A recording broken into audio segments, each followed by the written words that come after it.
Hello everyone, KNIS में आपका स्वागत है। आज हम लोग पॉलिटी का कुछ क्वेश्चन के थ्रू पॉलिटी को प्रैक्टिस करेंगे। पॉलिटी का कुछ कॉन्सेप्ट को बनाएंगे, इसी से देखेंगे और कुछ क्वेश्चंस को हम लोग करते हैं। तो अब हम लोग स्टार्ट करते हैं। पहला क्वेश्चन है, which of the following is not a correct statement with respect to freedom of speech and expression. भाषण और अभिव्यक्ति के स्वतंत्रता के संबंध में निम्नलिखित में से कौन सा कथन सही नहीं है। पहला, it is enshrined in part 3 of the constitution, ये तो बिल्कुल करेक्ट है। पार्ट 3 में फंडामेंटल राइट्स किसमें है? पार्ट 3 में है, तो ये सही स्टेटमेंट है। It is not an absolute right to express one, बिल्कुल सही है, एब्सोल्यूट राइट नहीं है, यानी कि ये आपका एब्सोल्यूट नहीं है, इस पर रोक लगाया जा सकता है। It can not be cartel by legislation, it can be suspended in emergency, ये भी सही है, यानी कि ये जो स्टेटमेंट है ये स्टेटमेंट गलत है, क्योंकि हम लोग जानते हैं कि fundamental right is not sacrosanct. Fundamental right कोई पवित्र चीज नहीं है कि ये कर्टेल्ड नहीं किया जाता, ये लेजिस्लेशन के थ्रू कर्टेल किया जा सकता है। ठीक है, freedom of speech and expression किस आर्टिकल में है? आर्टिकल 19। अब जैसे अब ये इवन कि हमारा कॉन्स्टिट्यूशन ही बोलता है कि जरूरत टाइम पे इसे आप कर्टेल कर सकते हो। ये भी इवन कि जब इमरजेंसी के टाइम में भी हम लोग देखते हैं, जब नेशनल इमरजेंसी लगता है तो उस टाइम में जैसे आर्टिकल 358 और आर्टिकल 359, दो आर्टिकल हैं जिसके थ्रू यहाँ पे क्या होता है, अगर हम आर्टिकल 358 और आर्टिकल 359 का बात करें, आर्टिकल 359 का बात करें तो जब इसमें क्या होता है, फंडामेंटल राइट जो होता है वो कर्टेल होता है किस टाइम में? नेशनल इमरजेंसी के टाइम में, नेशनल इमरजेंसी के टाइम में। ठीक है, आर्टिकल 356 में क्या होता है? आर्टिकल 19 ऑटोमेटिकली सस्पेंड हो जाता है, ऑटोमेटिकली सस्पेंड हो जाता है नेशनल इमरजेंसी के टाइम में। लेकिन इसमें 44th कॉन्स्टिट्यूशनल अमेंडमेंट एक्ट के थ्रू इसमें कुछ चेंजेस लाया गया था और बोला गया कि आर्टिकल 19 कब ऑटोमेटिकली सस्पेंड होगा? जब नेशनल इमरजेंसी जो है, राष्ट्रीय आपातकाल जो है, वो जब दो ग्राउंड पर रहेगा। वो दो ग्राउंड कौन सा है? पहला ग्राउंड क्या है? वार, और दूसरा ग्राउंड कौन सा है? External aggression. एक्सटर्नल एग्रेशन यानी कि जब वार में रहेगा देश और जब कोई एक्सटर्नल एग्रेशन होगा, और इस समय अगर नेशनल इमरजेंसी लगता है तो आर्टिकल 19 ऑटोमेटिकली सस्पेंड हो जाएगा। आर्टिकल 359 में क्या है? बाकी सारे आर्टिकल, लेकिन इसमें भी 44th कॉन्स्टिट्यूशनल अमेंडमेंट एक्ट से चेंजेस लाया गया और बोला गया कि आर्टिकल 20 और 21 ये दोनों सस्पेंड नहीं होगा, ये दोनों का, और ये प्रेसिडेंट के रिकमेंडेशन में आर्टिकल सस्पेंड होते हैं। और इसमें और क्या है कि इसमें कोर्ट में फंडामेंटल राइट को सुनने से कर्टेल कर दिया जाता है इमरजेंसी के टाइम में। यानी कि जब आपके पास आर्टिकल 32 ही नहीं रहेगा तो बाकी आप कैसे जानोगे कि हमारा आर्टिकल हैम्पर हो रहा है या नहीं हो रहा है, हमारा फंडामेंटल राइट जो है वो हमसे छीना जा रहा है, आप कहीं जा ही नहीं सकते हो। तो ये सारा यहाँ पे कंडीशन है। फिर तो ये हम लोग यहाँ पे देखें तो इसलिए क्या है, ये लेजिस्लेशन के थ्रू कर्टेल किया जा सकता है, कानून बनाकर हमारे freedom of speech and expression को कम किया जा सकता है, कंट्रोल किया जा सकता है। ये एब्सोल्यूट नहीं है, ये सैक्रोसैंक्ट नहीं है। ठीक है, तो ये पहला। दूसरा क्वेश्चन हम लोग देखते हैं, consider the following statement. Pursuant of the report of H.N. Sanyal Committee, the Contempt of Court Act 1971 was passed. The Constitution of India empowered the Supreme Court and High Court to punish for contempt of themselves. The Constitution of India defines civil contempt and criminal contempt. In India, Parliament is vested with the powers to make law on contempt of court. इसमें से कौन कौन सा statement सही है? अगर हम इसका हिंदी में देखें तो H.N. सान्याल समिति की रिपोर्ट के अनुसार न्यायालय अवमानना अधिनियम 1971 में पारित किया गया था। भारत का संविधान सर्वोच्च न्यायालय और उच्च न्यायालयों को अपनी अवमानना के लिए दंडित करने का अधिकार देता है। भारत का संविधान नागरिक अवमानना और आपराधिक अवमानना को परिभाषित करता है। भारत में संसद को न्यायालय की अवमानना पर कानून बनाने की शक्तियां प्राप्त है। इसमें से कौन कौन सा सही है? तो ये तो बिल्कुल सही है, H.N. सान्याल कमेटी के रिपोर्ट पे आया था और उसके आधार पर ही एक अधिनियम लाया गया, ये बिल्कुल सही स्टेटमेंट है। दूसरा स्टेटमेंट, भारत संविधान सर्वोच्च न्यायालय और उच्च न्यायालय को अपनी अवमानना, बिल्कुल ये भी सही है। यानी कि जो कंटेम्प्ट ऑफ कोर्ट जो है, कंटेम्प्ट ऑफ कोर्ट सिर्फ सुप्रीम कोर्ट और हाई कोर्ट दोनों के पास है, दोनों अपने कंटेम्प्ट के लिए लोगों को दंडित कर सकते हैं। भारत का संविधान नागरिक अवमानना यानी कि सिविल कंटेम्प्ट, आपराधिक अवमानना यानी कि क्रिमिनल कंटेम्प्ट को परिभाषित करता है। ये स्टेटमेंट गलत है। भारत का संविधान ऐसा कुछ भी डिफाइन नहीं करता है। भारत का संविधान ये परिभाषित नहीं करता है। जैसे कौन कौन से आर्टिकल है? आर्टिकल 129, आर्टिकल 142(2) और आर्टिकल 215। ये आपका है हाई कोर्ट के लिए, ये है आपका सुप्रीम कोर्ट के लिए, और ये भी है सुप्रीम कोर्ट के लिए। सुप्रीम कोर्ट इन्वेस्टिगेट करेगा और पनिश करेगा। यहाँ पे है कंटेम्प्ट के लिए सुप्रीम कोर्ट पनिश करेगा, कंटेम्प्ट के लिए सुप्रीम कोर्ट पनिश करेगा, लेकिन उसमें डिफाइन नहीं किया गया है। वो सब किस पे छोड़ दिया गया है?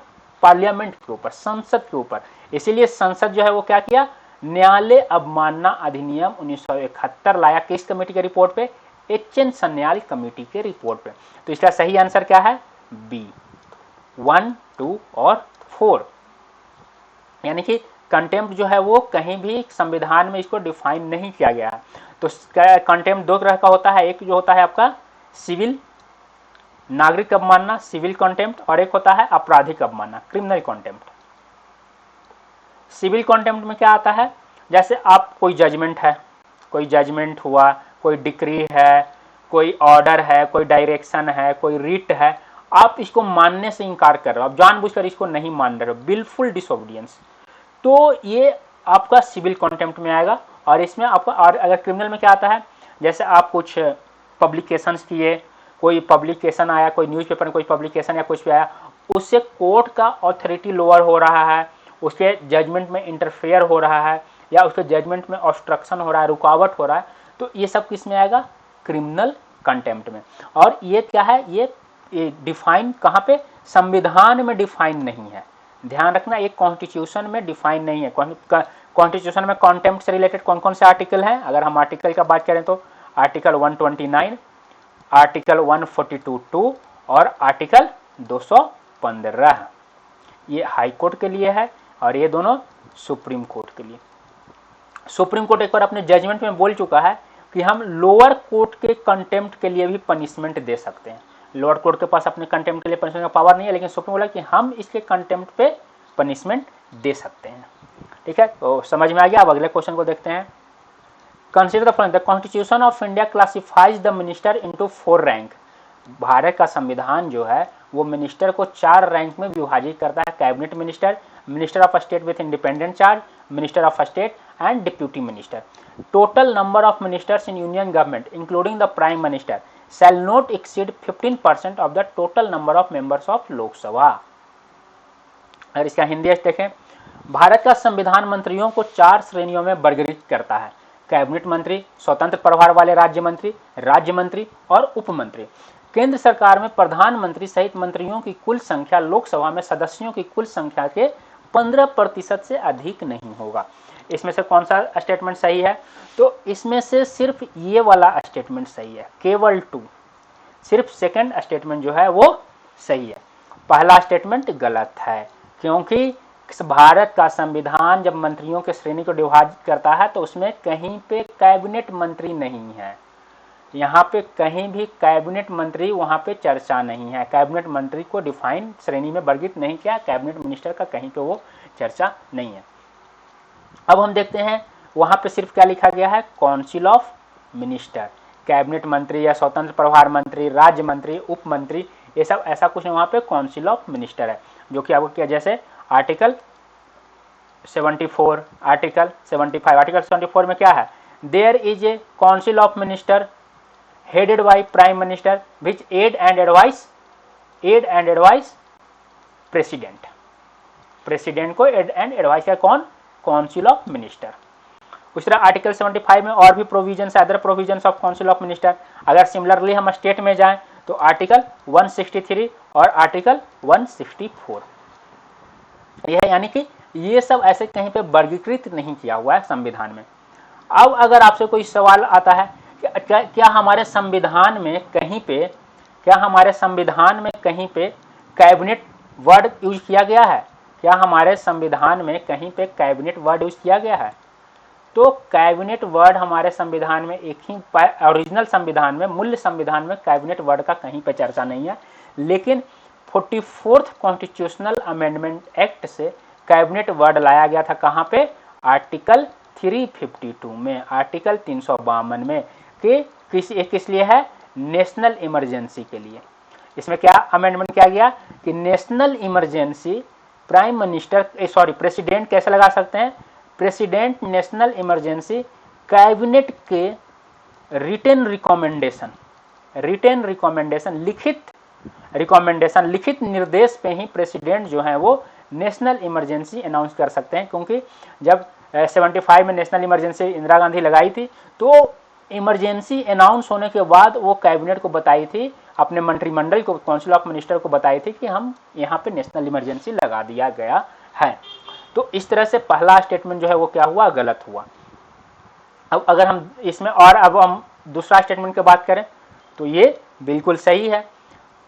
टोटल स्ट्रेंथ लोकसभा के, total number of member of Lok Sabha के से 15% से ज्यादा नंबर ऑफ मिनिस्टर्स नहीं होंगे, नंबर ऑफ मिनिस्टर्स नहीं होंगे इसमें, including prime minister.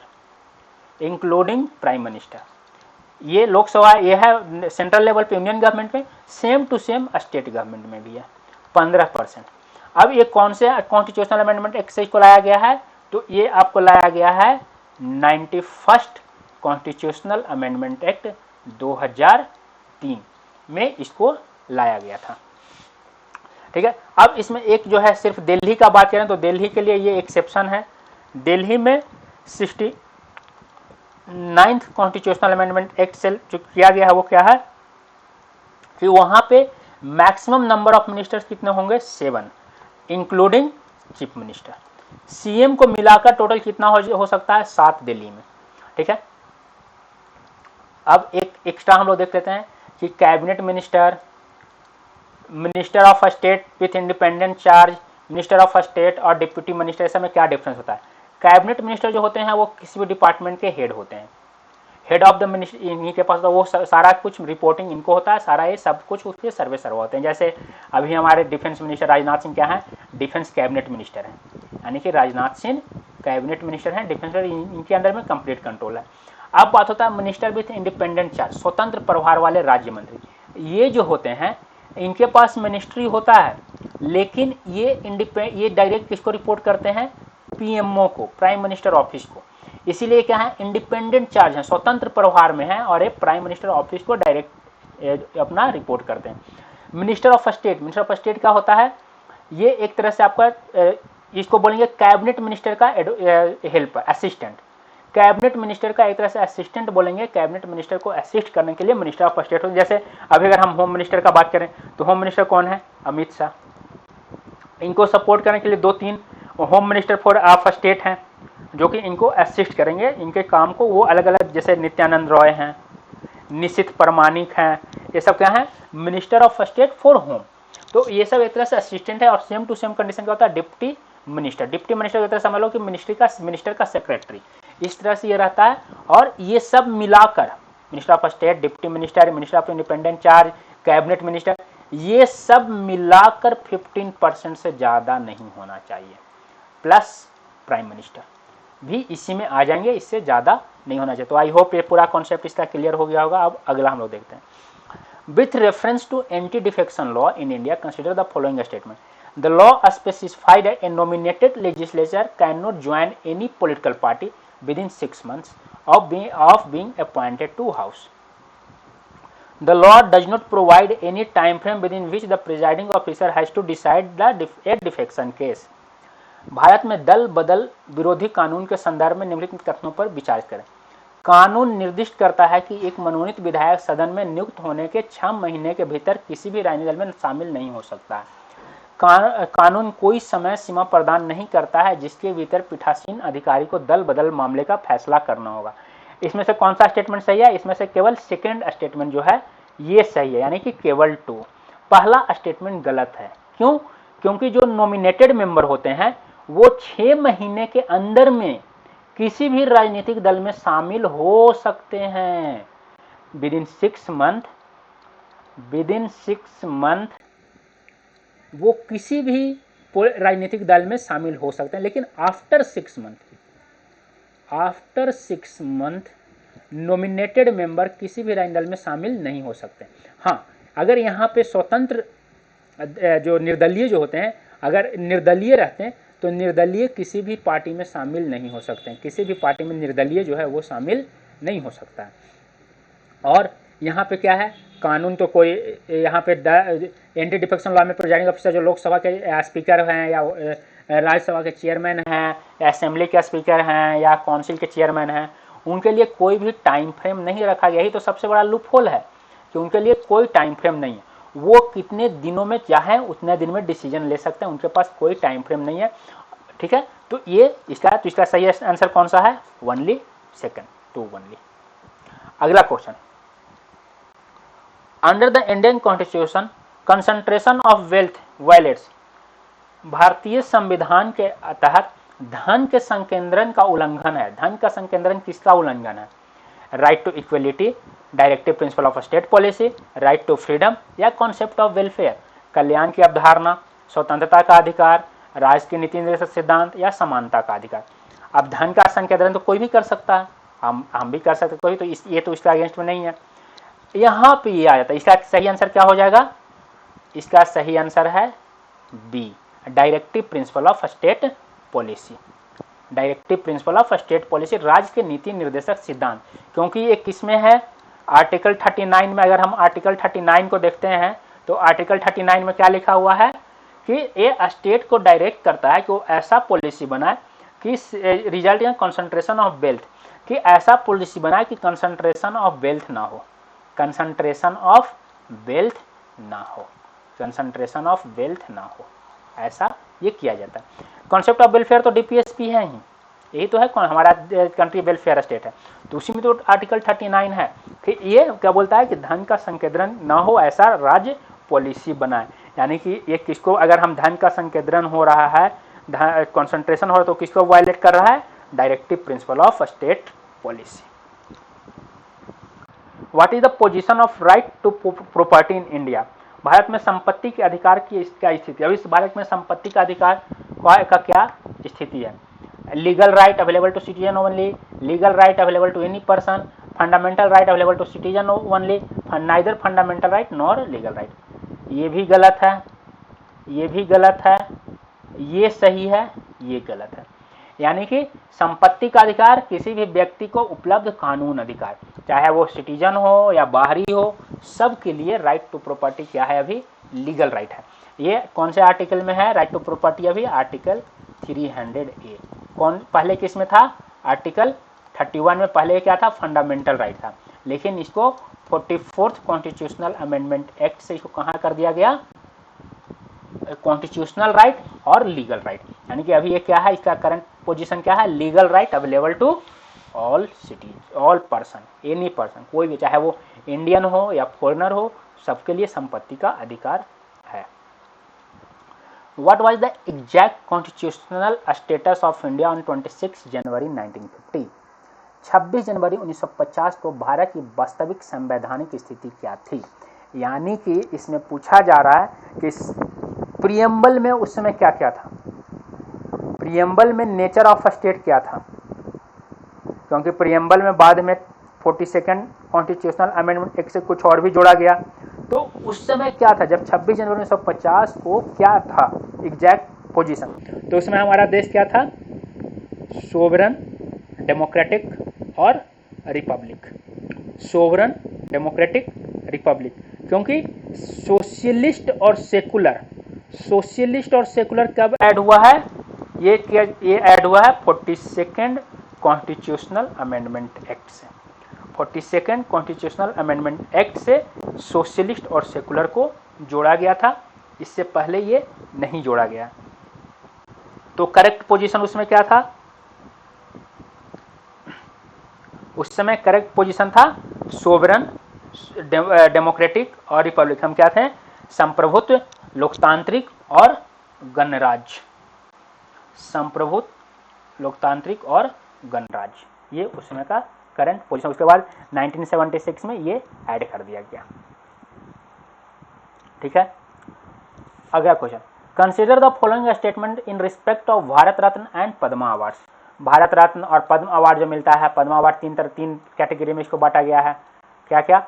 Padma Vibhushan, Padma Vibhushan, Padma Bhushan और पद्म श्री और Bharat Ratna.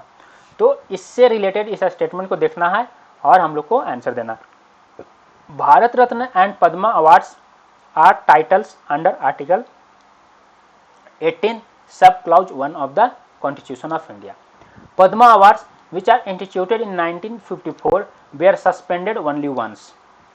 The number of Bharat Ratna award is restricted to maximum of 5 in a particular year. इसमें से कौन कौन सा स्टेटमेंट सही नहीं है, नॉट करेक्ट। भारत रत्न और पद्म पुरस्कारों के संबंध में निम्नलिखित कथनों पर विचार करें। भारत रत्न और पद्म पुरस्कार के संविधान के अनुच्छेद 18 सब क्लॉज 1 के तहत उपाधियां हैं। पद्म पुरस्कार जो वर्ष 1954 में स्थापित किए गए थे, केवल एक बार निलंबित किए गए हैं।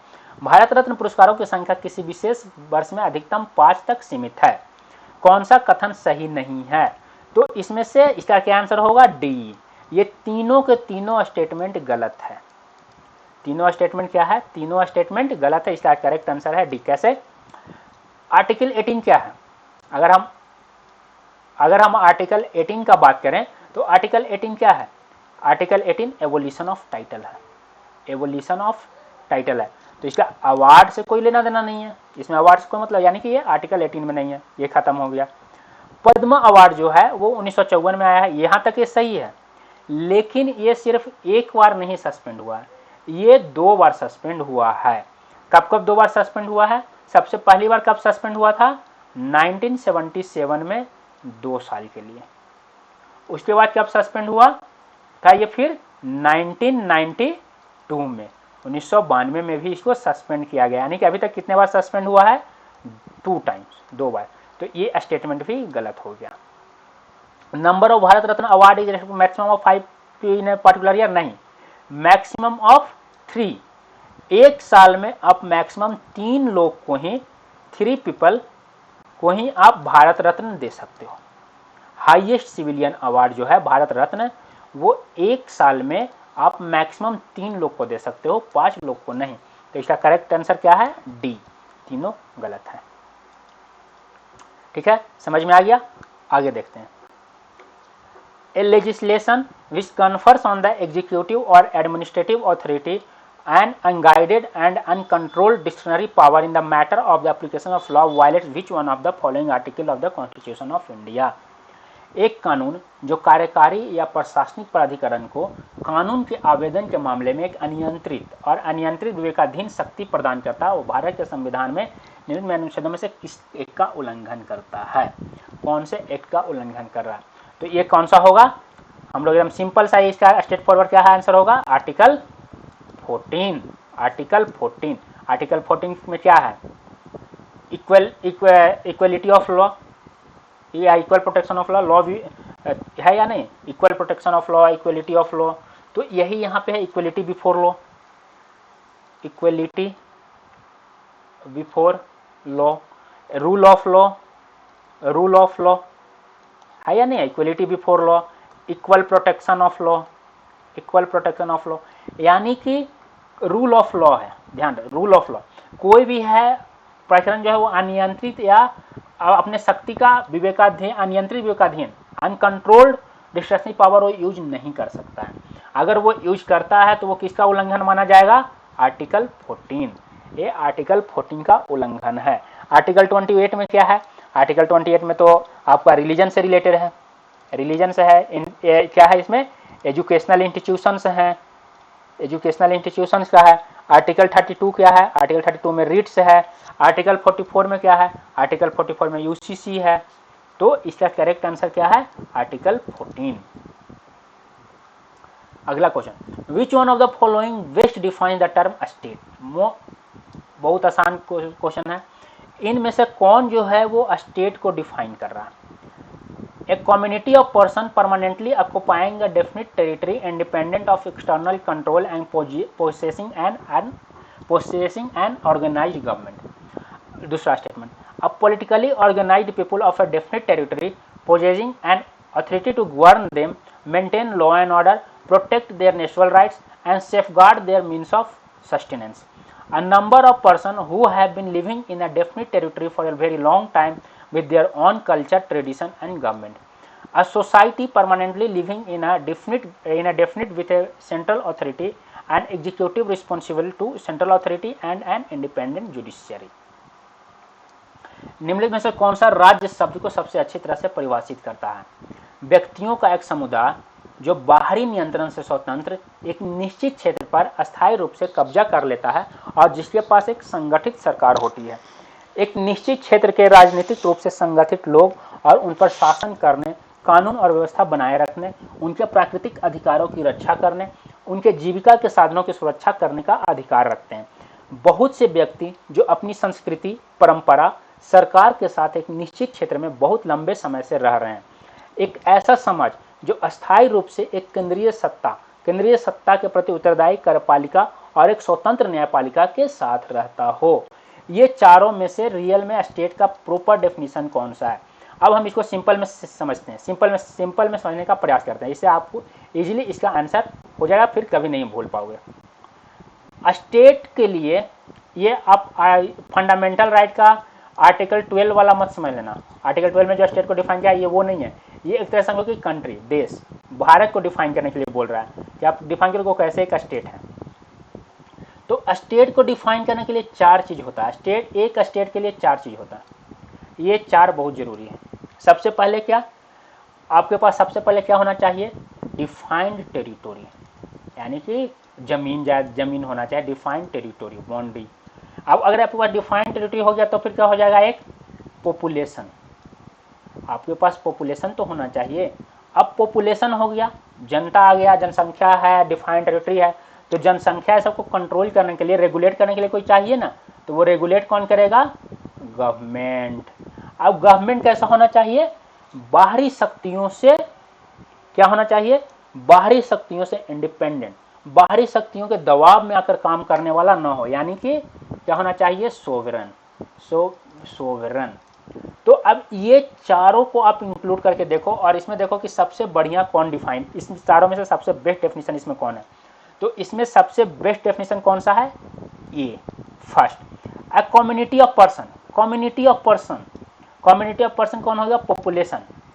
Permanently occupying a definite territory, independent of external control, यानी कि sovereign, posing an organised government, एक उसके पास गवर्नमेंट भी है। यानी कि चारों क्राइटेरिया यहाँ पे आ जा रहा है इस स्टेटमेंट में, तो इसका करेक्ट आंसर क्या होगा? ए।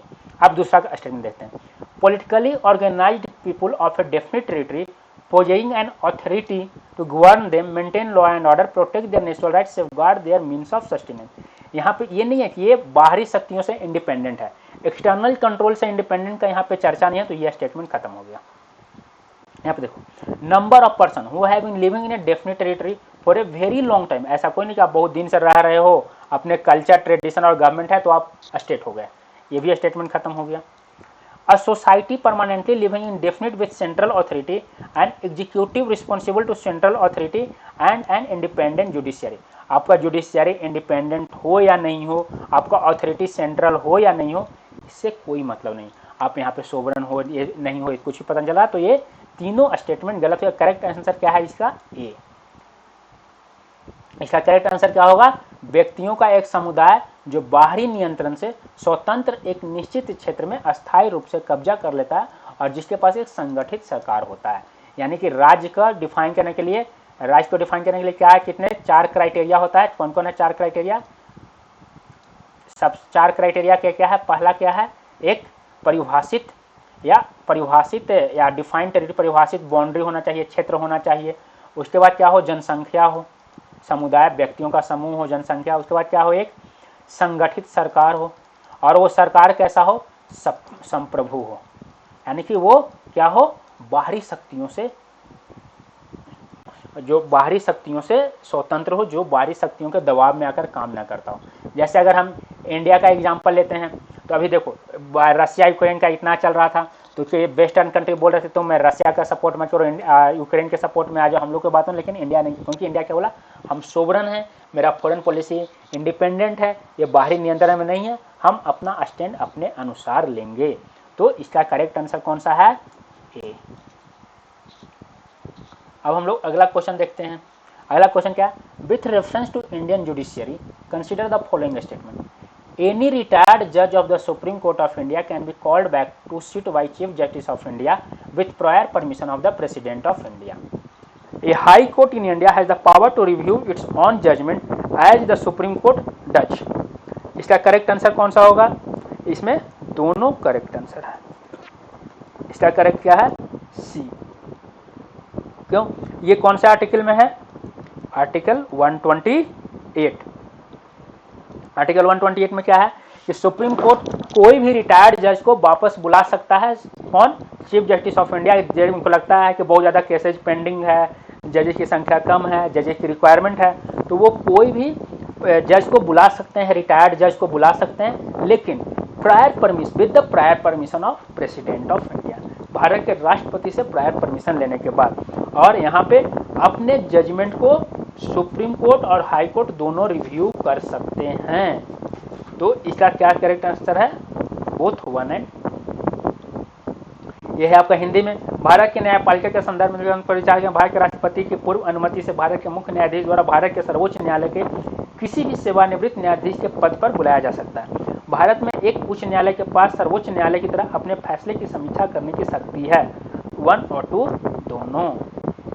अगला question, Which of the following factor constitute the best safeguard of liberty in a liberal democracy?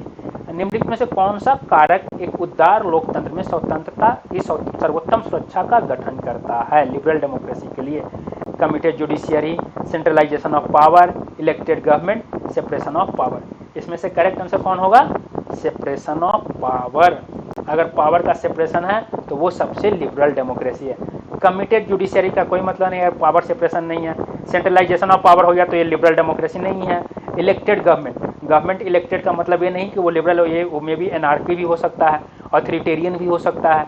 तो इसका करेक्ट आंसर क्या है, अगर पावर सेपरेशन ऑफ पावर जो है वो एग्जीक्यूटिव, लेजिस्लेटिव और जुडिशियरी के बीच में प्रॉपर है, तो इसको बोलेंगे हम liberal democracy, safeguard of liberty in A liberal democracy, best safeguard सबसे अच्छे से। क्योंकि अगर एग्जीक्यूटिव कुछ ज़्यादा करेगा तो डेमोक्रेसी का उस पर चेक, जुडिशियरी का उस पर चेक हो जाएगा। लेजिस्लेचर कुछ कर रहा है, ये भी इस पर चेक करेगा, ये इस पर चेक एंड बैलेंस, सब एक दूसरे पे चेक एंड बैलेंस रखेंगे। तो यहाँ पे हमारा जो लिबर्टी है वो बेस्ट सेफगार्ड रहेगा। अगला, right to privacy is protected under which article of the constitution of India? निजता का अधिकार भारत के संविधान के किस अनुच्छेद के तहत संरक्षित है? ये कौन से आर्टिकल में है, आर्टिकल 21। आर्टिकल 21 क्या है, right to life with dignity, जीने का अधिकार जो है हमारा डिग्निटी के साथ, इज्जत के साथ हमें जीने का अधिकार मिलना चाहिए। अब सोचो, अगर हमारा प्राइवेसी ब्रीच हो गया, प्राइवेसी हमारा नहीं रहा, तो क्या हमारे पास डिग्निटी रहेगा? हमारे पास डिग्निटी नहीं रहेगा। यानी कि right to life with dignity में राइट टू प्राइवेसी का हो जाएगा, ये प्रोटेक्टेड है आर्टिकल 21 में, यही बेस्ट इसका आंसर। हाँ, राइट टू प्राइवेसी आर्टिकल 19 से भी रिलेटेड है, लेकिन वो प्रोटेक्टेड किसके अंडर है, आर्टिकल 21 के अंदर में। क्योंकि आर्टिकल 21 क्या है, राइट टू लाइफ विद, अगर हमारे प्राइवेसी, जैसे अगर मान लो हमारे मोबाइल से कुछ प्राइवेट है, हमारा कुछ प्राइवेट फोटो है सब, वो किसी ने लीक कर दिया, हमारा प्राइवेसी ब्रीच हो गया। अगर हमारे, तो क्या हम right to life with dignity जी सकते हैं? हम डिग्निटी के साथ अपने जीवन को जी सकते हैं? नहीं जी सकते हैं। तो ये किसके अंडर में है, आर्टिकल 21 के अंदर में इसको प्रोटेक्ट किया गया है। अगला question, Which one of the following categories of fundamental rights incorporated against untouchability as a form of discrimination? भेदभाव के एक रूप में अस्पृश्यता के खिलाफ निम्नलिखित में से किस श्रेणी के मौलिक अधिकार में शामिल किया गया? ये तो सबसे आसान क्वेश्चन है। क्यों? क्योंकि अनटचेबिलिटी कौन से आर्टिकल में है, आर्टिकल 17। आर्टिकल 17 किस में है, राइट टू इक्वलिटी, समानता का अधिकार में आर्टिकल 17 है। तो इसका करेक्ट आंसर क्या हो जाएगा, D, article a right to equality. In India, separation of judiciary from the executive is enjoined by, means Bharat में न्यायपालिका को कार्यपालिका से अलग करने का, यानी कि सेपरेशन ऑफ पावर जो है ये किस में है, प्रियम्बल में, डायरेक्टिव प्रिंसिपल में, 7th शेड्यूल में, या कन्वेंशनल प्रैक्टिस है, एक पारंपरिक अभ्यास है, 7th शेड्यूल में है, डायरेक्टिव प्रिंसिपल ऑफ स्टेट में है, या 7th शेड्यूल में क्या है, 7th शेड्यूल में सारे हमारे कंकरेंट लिस्ट हैं, स्टेट लिस्ट है और सेंट्रल, यानी कि यहाँ पे क्या है, ये डिवीजन ऑफ पावर है, सेपरेशन ऑफ पावर नहीं है, इसको डिवीजन ऑफ पावर बोलेंगे, ना कि सेपरेशन ऑफ पावर। ये किस में है, ये है आपका डीपीएसपी में। डीपीएसपी में कौन से, आर्टिकल 50, आर्टिकल 50 डीपीएसपी में ये मेंशन है। राज्य के नीति निर्देशक सिद्धांत में आर्टिकल 50 में ये मेंशन किया गया है। तो इसका करेक्ट आंसर क्या होगा, B, the directive principle of state policy. ठीक है, अगला क्वेश्चन देखते हैं। A parliamentary system of government is one in which all political parties in the parliament are represented in the government. The government is responsible to the parliament and can be removed by it. The government is elected by the people and can be removed by them. The government is chosen by the parliament but cannot be removed by it before the completion of a fixed term. सरकार की संसदीय प्रणाली वह है जिसमें संसद में सभी राजनीतिक दलों के सरकार में प्रतिनिधित्व है। सरकार संसद के प्रति उत्तरदायी है और इसके द्वारा उसको हटाया जा सकता है। सरकार द्वारा लोगों द्वारा चुनी जाती है, उन्हें उनके द्वारा हटाया जा सकता है। सरकार को संसद द्वारा चुना जाता है, लेकिन एक निश्चित कार्यकाल पूरा होने से पहले इसे हटाया नहीं जा सकता है।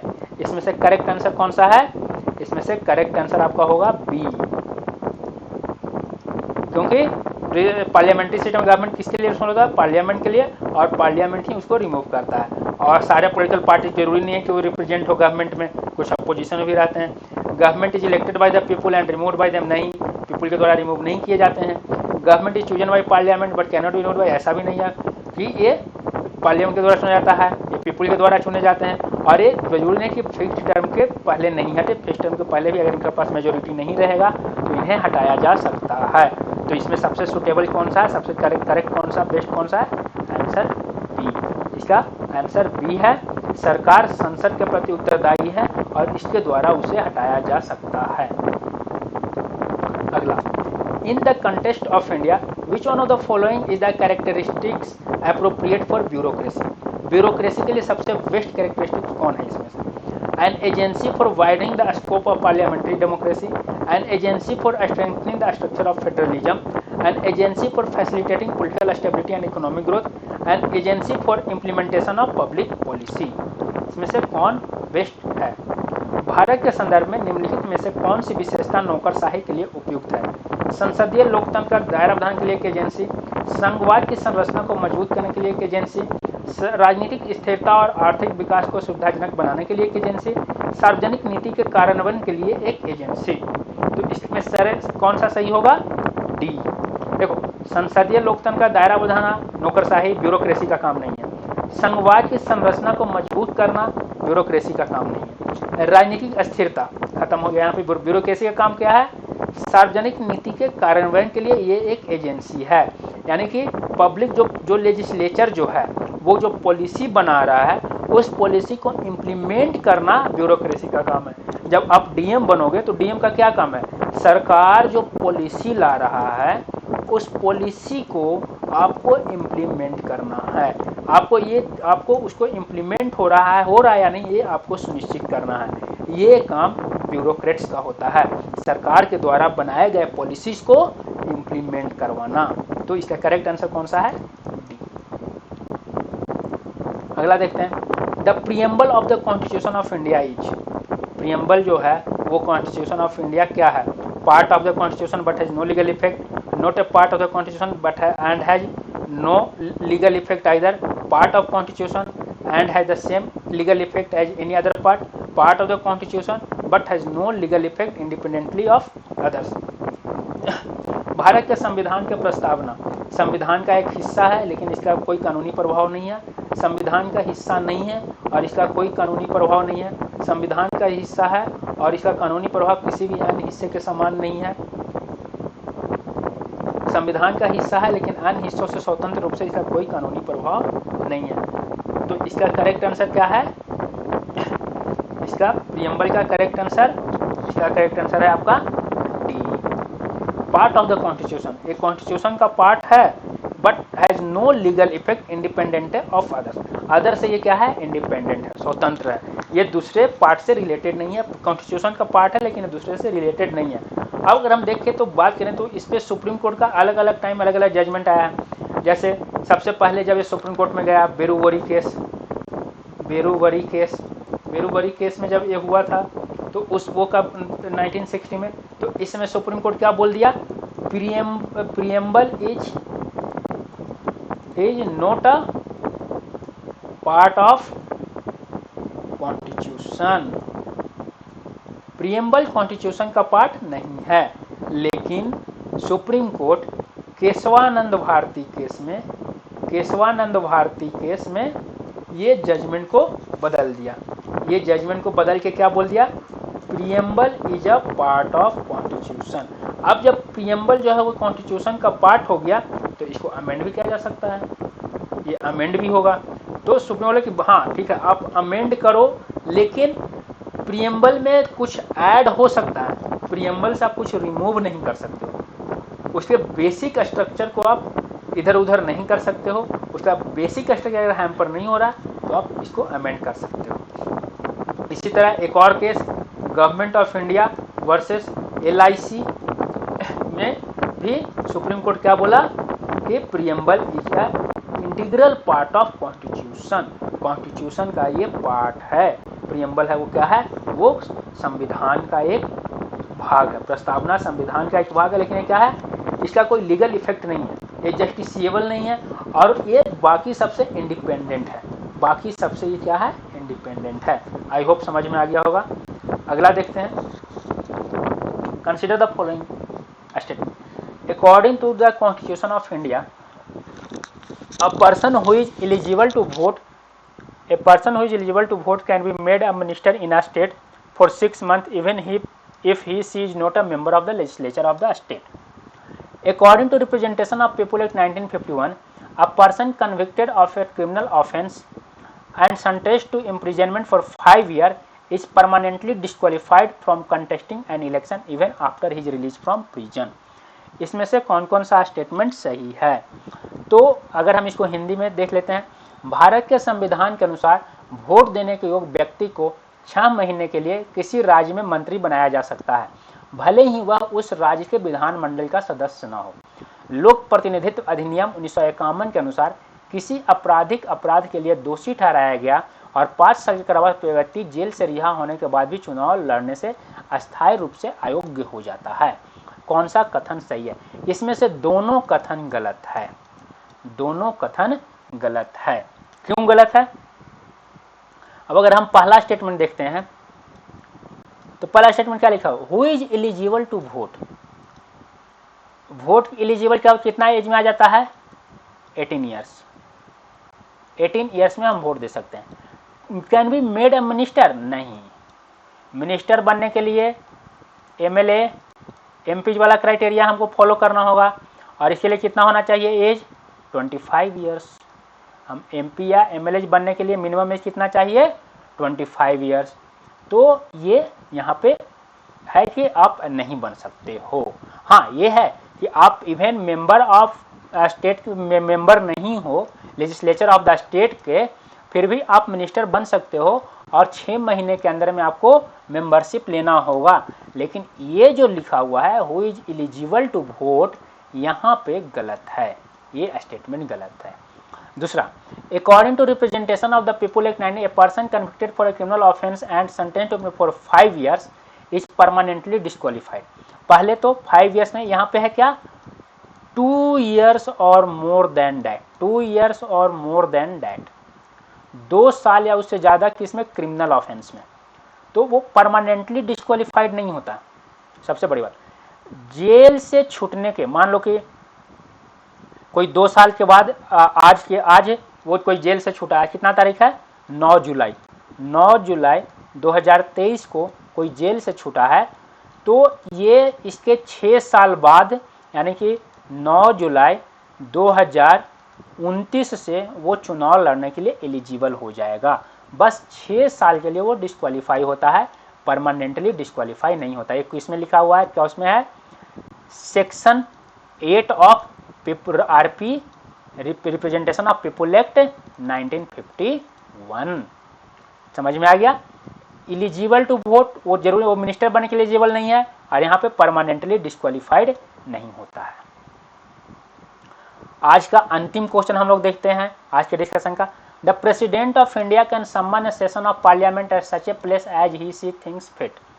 The constitution of India provides for 3 sessions of the parliament in a year, but it is not mandatory to conduct all 3 sessions. There is no minimum number of days that the parliament is required to meet in a year. Bharat के राष्ट्रपति ऐसी जगह पर संसद का सत्र बुला सकते हैं जहां वो उचित समझे। भारत का संविधान एक वर्ष में संसद के 3 सत्रों का प्रावधान करता है, लेकिन 3 सत्रों को अधिक करना अनिवार्य नहीं है। एक वर्ष में संसद के बैठक के लिए आवश्यक न्यूनतम दिनों की कोई संख्या नहीं है। इनमें से कौन सा कथन सही है? भारत के राष्ट्रपति ऐसे किसी जगह पे सम्मन कर सकते हैं सेशन को जहां पे वो फिट समझे, तो ये स्टेटमेंट सही है। The constitution of India provide for 3 session of parliament in a year. 3 session of parliament in a year, ये गलत है, क्योंकि ये क्या लिखा गया है, 6 महीने से ज़्यादा का गैप 2 सेशन के बीच में नहीं होना चाहिए। 2 सेशन के बीच में 6 महीने से ज़्यादा का गैप नहीं होना चाहिए, यानी कि 1 साल में 2 ही सेशन आप रख सकते हो, कोई ज़रूरी नहीं है। ये तो फिर यहाँ से इसके आगे पढ़ने का कोई बात ही नहीं है, यहीं पे गलत हो गया। No minimum number of days of meeting, हाँ कोई minimum number of days define ऐसा नहीं है। आप एक सेशन 10 दिन का भी रख सकते हो, एक सेशन आप 18 दिन का भी रख सकते हो, एक सेशन आप 2 महीने का भी रख सकते हो। जैसे अभी मानसून सेशन जो आने वाला है, जो 19 जुलाई से अभी हमारा जो मानसून सेशन स्टार्ट होने वाला है 19 जुलाई से, ये कितने दिन का रखा गया है? 18 डेज का। ये सेशन 18 डेज का। अगर हम बजट सेशन का बात करें तो बजट सेशन कितने दिन का था? मोस्टली 2 मंथ का। और जो विंटर सेशन जो होता है वो मोस्टली सबसे कम दिन का होता है, कभी 10 दिन का होगा, कभी 8 दिन का होगा, कभी 12 दिन का होगा, ऐसे होता है। तो अभी हमारे यहाँ अगर हम पार्लियामेंट्री सेशन का बात करें तो बाय कन्वेंशन हमारे यहाँ क्या होता है? 3 सेशन होता है। हमारे यहाँ पार्लियामेंट का 3 सेशन होता है। कौन कौन सा? बजट सेशन, सबसे लंबा सेशन, मॉनसून सेशन और विंटर सेशन। बजट सेशन आपका कब से स्टार्ट हो जाता है? 1 फरवरी से। मॉनसून में पार्लियामेंट के द्वारा स्टार्ट, ये ministry of parliamentary affairs cabinet committee जो होता है वो डिसाइड करता है। विंटर सेशन का भी मीन्स है, मीन्स 2 सेशन के बीच में 6 मंथ का गैप नहीं होना चाहिए। और ये कोई डेट फिक्स नहीं, यानी कि इसका करेक्ट आंसर कौन सा है? 1 और 3, फर्स्ट एंड 3। तो ये आज के हम 20 क्वेश्चन लेके आए थे। ये 20 क्वेश्चन में से 19 क्वेश्चन जो है, ये 20 क्वेश्चन में से 19 क्वेश्चन यूपीएससी का प्रीवियस ईयर क्वेश्चन है। क्वेश्चन नंबर 1 को छोड़कर बाकी सारे क्वेश्चन यूपीएससी के प्रीवियस ईयर क्वेश्चन है। आई होप आप लोग को ये सारा कुछ समझ में, इससे रिलेटेड जो भी कॉन्सेप्ट होगा वो सारा कुछ क्लियर हो गया होगा। ये सबका आंसर एक जगह, यहाँ पे ये सबका आंसर भी है। तो इसी के साथ हम लोग आज का क्लास एंड करते हैं। Okay, thanks. अगर आप लोग को क्लास अच्छा लगा हो तो आप इस चैनल को शेयर कीजिए, लाइक कीजिए, सब्सक्राइब कीजिए, कमेंट कीजिए। और सभी को थैंक्स 100 सब्सक्राइबर पूरा करने के लिए। मेरा 100 सब्सक्राइबर हो गया, इसके लिए सबको थैंक्स। और इस तरह से सब्सक्राइबर को बढ़ाते रहिए।